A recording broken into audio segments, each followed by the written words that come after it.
video. So Mr. McPike here, and today we're going to be going over a low organized game called Rollerball.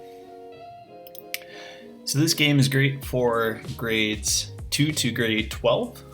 This is a multi-skill game, and the first variation that I'm going to show you is for rolling specifically, and then also passing and catching. But you can modify this game however you feel, and I'll show you some of those modifications at the end. This is also a great way to talk about offensive and defensive strategy as a lead up to more territory and invasion games.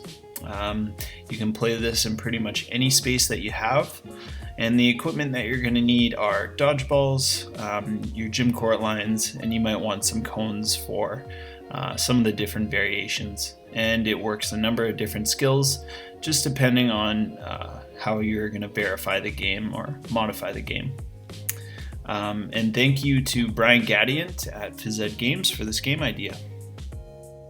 So you're going to need the black outside court line of your gym, and from there you're going to split your gym down the middle with your center court line, and then you're going to take your students and you're going to split them into two teams. So here we have our black team over here, and we have our blue team.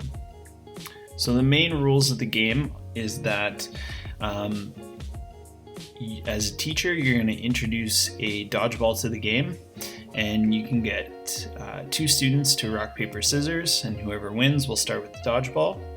And then that team has to stay inside their area. So if the black team wins, they have to stay inside this area, but they can move around, run around this area. And once the dodgeball is introduced, they can pass around that dodgeball for 10 seconds. And then at the end of that 10 seconds, one student has to take that ball and underhand roll it to the other side. And the main goal is for the black team to try to roll it to the end court line. And if they can get it past that end court line, they get a point. And then the strategy comes in with this blue team. So if a ball comes over, one of the blue team members is going to try to stop it. And then if they do stop it, then they get their 10 seconds to try to score on the black team. So it'll look a little something like this. The black team will start with the ball. The black team will pass it around. And they, of course, don't have to stay in one spot. They can move around. They just need to make sure that they roll from behind that black line. And as you can see, the black team scored a point. What will usually happen, though, is the black team will start to pass the ball around. And then as you get close to the end of the 10 seconds, someone will roll it, and a blue member will try to stop it.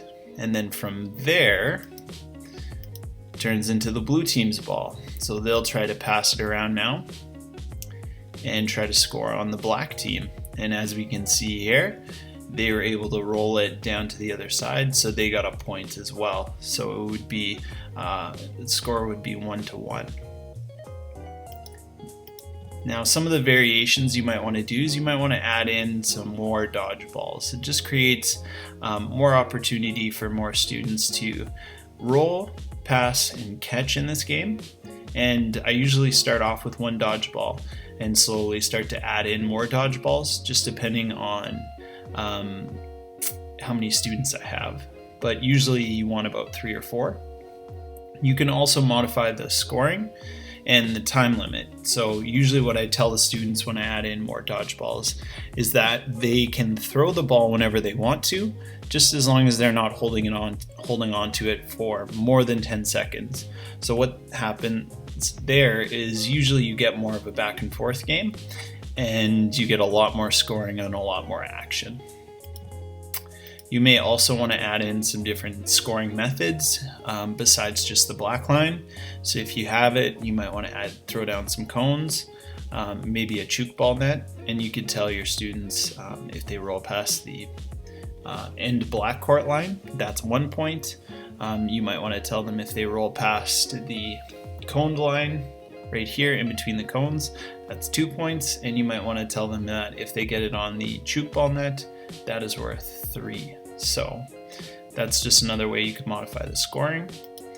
You could also turn this into an overhand throwing game if you wanted to, a kicking game with some soccer balls, and I feel like you could even use this for ringette hockey, which would work. You're passing and you're shooting, just as long as you have some foam pucks or balls, so that nobody gets hurt. So I hope you guys enjoyed this game, and thank you.